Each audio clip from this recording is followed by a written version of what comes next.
کچھ ایسی اذیتیں ہوتی ہیں جو اذیت ناک ہوتی ہیں، لیکن اگر غلامی میں آ جائے نا آپ تو وہ اذیت ناک نہیں ہوتی، اس چبھن میں مزہ آنے لگتا ہے۔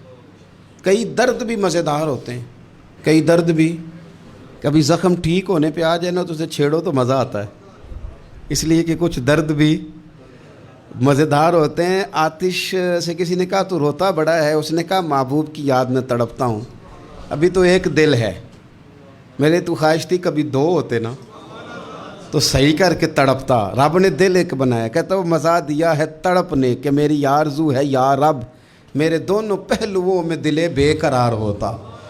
درد میں بھی مزہ ہے، پر شرط یہ ہے کہ لوگ درد میں بھی جینا سیکھیں۔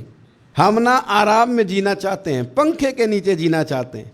کاش کہ ہمیں صحرا میں بھی نیند کا مزہ لینے کا طریقہ آئے، پھر زندگی کے سارے راستے آسان ہیں، پھر اقرار بھی مشکل نہیں۔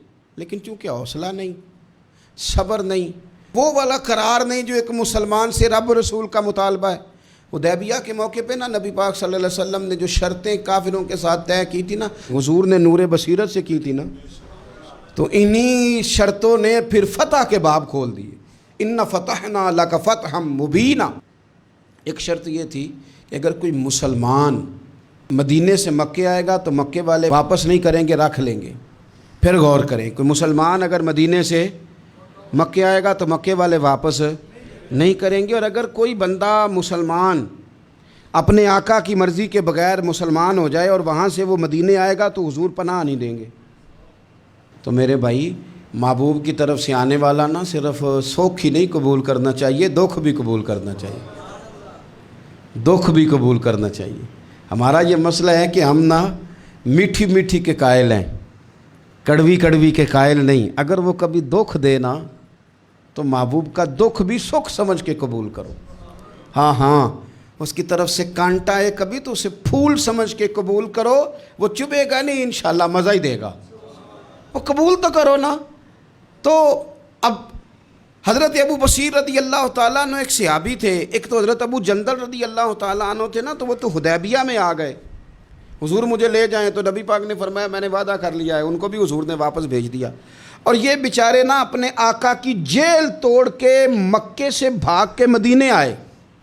یا رسول اللہ مجھے قبول کر لے، میں بھاگ آیا ہوں، وہ بڑا ظلم کرتے ہیں، مارتے ہیں، تکلیف دیتے ہیں۔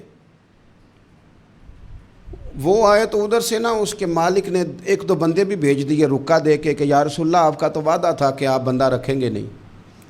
یہ آئے اور رکا بھی آ گیا۔ اب ذرا منظر کو سمجھے۔ ہمارا تو یہ مسئلہ ہے کہ کہتے ہیں کہ میری 99 باتیں مانی ہیں، ایک نہیں مانی، لہذا میرا تعلق ہی کوئی نہیں۔ لیکن یہاں کیا کیفیت ہے؟ بندہ رو رہا ہے، تڑپ رہا ہے، حضور میں مار سے بچتا ہوا آیا ہوں، جیل توڑ کے آیا ہوں، مجھے قبول کر لیں۔ ادھر رکا آ گیا کہ آپ کا وعدہ تھا رکھیں گے نہیں۔ اب یہ کتنا مشکل مسئلہ ہے، لیکن رسول پاک علیہ السلام نے فرمایا ابو بصیر میں نے وعدہ کیا یار تجھے واپس جانا پڑے گا۔ ہوئے ہوئے ہوئے، لوگ تو کہتے ہیں نا کہ وہ پیر صاحب نے کہا تھا تو میرا کام نہیں ہوا، لہذا میری بیعت ہی گئی، چھٹی ہو گئی، ماحول ہی بڑا عجیب ہے۔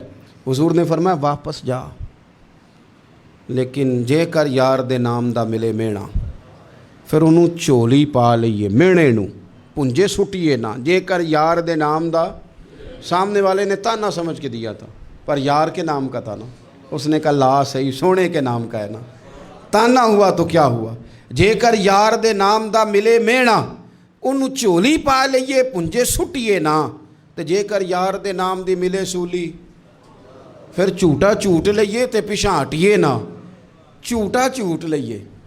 اب لکھنے والے کا بھی اپنا انداز ہے نا، کہتے ہیں یہ بھی میرے لیے جھولا ہی ہے، یہ بھی آرام کی جگہ ہی ہے، جھوٹا جھوٹ لئیے تے پیچھے ہٹیے نا۔ حضرت ابو بصیر رضی اللہ تعالیٰ عنہ سے حضور نے فرمایا واپس جانا ہے، کہ سونے ٹھیک ہے، کوئی شکوہ نہیں، کوئی گلہ نہیں، یہ بھی میرے محبوب کا حکم ہی ہے۔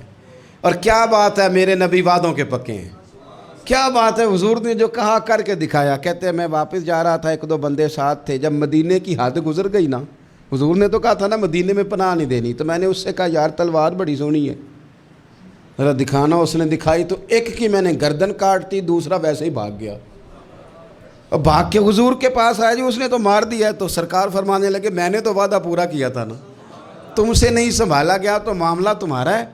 اب حضرت ابو بصیر رضی اللہ تعالیٰ عنہ واپس آئے، عرض کی حضور اب میرے لیے کیا حکم ہے؟ حضور نے فرمایا میاں حکم وہی ہے، مدینے میں ہم نہیں رکھ سکتے تم۔ مدینے میں صحابہ تھے نا، حضور کی باتوں سے خوشبو لیتے تھے، مدینے میں نہیں رکھ سکتے۔ حضرت ابو بصیر کہتے ہیں میں مدینے کی سرحد سے نکل گیا، اس جگہ چلا گیا جو نہ مکے کی ریاست میں تھا نہ مدینے کی، ایک مقام ایس تھا جہاں میٹھے پانی کے کنویں تھے، وہاں رہنے لگا۔ حضرت ابو جندل کو پتہ چلا کہ ایک نیا ٹھکانہ بن گیا، وہ بھی جیل توڑ کے آ گئے، 70 بندے آ گئے، وہاں سے قافلے گزرتے تھے کافروں کے، یہ بھی مسلمانوں کو تنگ کرتے تھے، اگر مکے سے کوئی قافلہ گزرتا تھا تو ہم نے بھی ان کو پکڑا، کافر کا مال مال غنیمت اسباب بن گیا۔ اور وہ جب قافلہ لے کے آتے تھے تو ڈرے ہوتے تھے، اور ان کو تو ستایا تھا نا، کہتے ہیں ہمیں ستایا بڑا تھا، ہم تو انقلابی بن گئے تھے، ہم تو رکھ لیتے نا، بڑی منت کرتے، بڑی جان مشکل سے چھڑاتے۔ 70 بندے ہو گئے، پھر 300 ہو گئے۔ تب وہ بصیر کہتے ہیں دنیا مدینے جاتی تھی لیکن ہم تڑپتے تھے، ہم تڑپتے تھے، روت لنگ گئی ہے پھر باہر آندی تے اج چٹھیاں مدینے آئیاں نہیں۔ ہم تڑپتے تھے کہ یار کوئی موقع ملے، روز رات کو روتے تڑپتے۔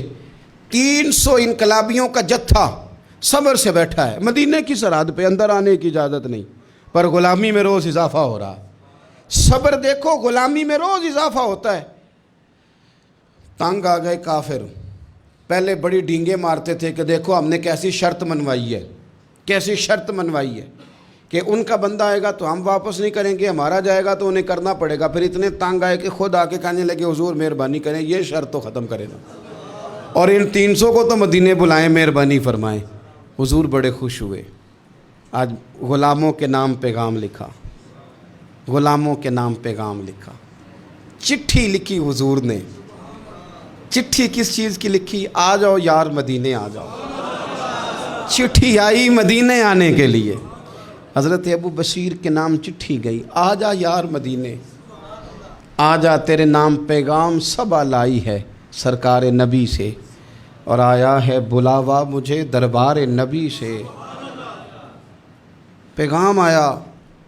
حضرت ابو بصیر اتنے بیمار تھے کہ نزع کا عالم تھا، لیکن اس عالم میں بھی انتظار تھا۔ اس آخری ویلے اکھیاں میریاں رات تکنائے تیرا تے سجنا کچھ بھی نہیں جانا، یہ پا جاویں ایک پھیرا تے سر میرے تے آن کھلوویں تے پھر پردہ رہ جائی میرا، سوکھا نکلے صاحب ظہوری یہ ویخ لوے مکھ تیرا۔ حضرت ابو بصیر کو نا وہ رکا گیا، حضور کی چٹھی گئی تو یوں چٹھی پڑھی، حضور نے فرمایا آ جا نا، رستہ کھل گیا ہے، تو آ جا، کھل گیا رستہ۔ دعا فرماؤ مدینے کے رستے کھل جائیں، کرو نا یار دعا مدینے کے رستے کھل جائیں۔ کچھ ایسے ہیں جنہوں نے سارے دکھ سنانے ہی مدینے جا کے ہوتے، کچھ لوگ ایسے ہیں جن کے دل اور کلیجے پھٹنے کو آ گئے، دعا کرو رستے کھل جائیں۔ حضور نے فرمایا آ جا تیرا راہ کھل گیا۔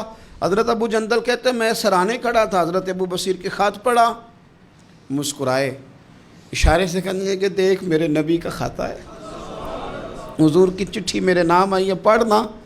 تو میں نے بھی پڑھی، پہلے روئے پھر کلمہ پڑھا، پھر میرا ہاتھ تھاما، روح ہی پرواز کر گئی ہمیشہ کے لیے، ہمیشہ کے لیے۔ وہ ظاہری جسم کے ساتھ تو مدینے نہ پہنچے، پر قبر میں گئے تو مدینے والے کی زیارت نصیب ہو، قبر میں حضور کی زیارت نصیب ہو گئی، قبر میں۔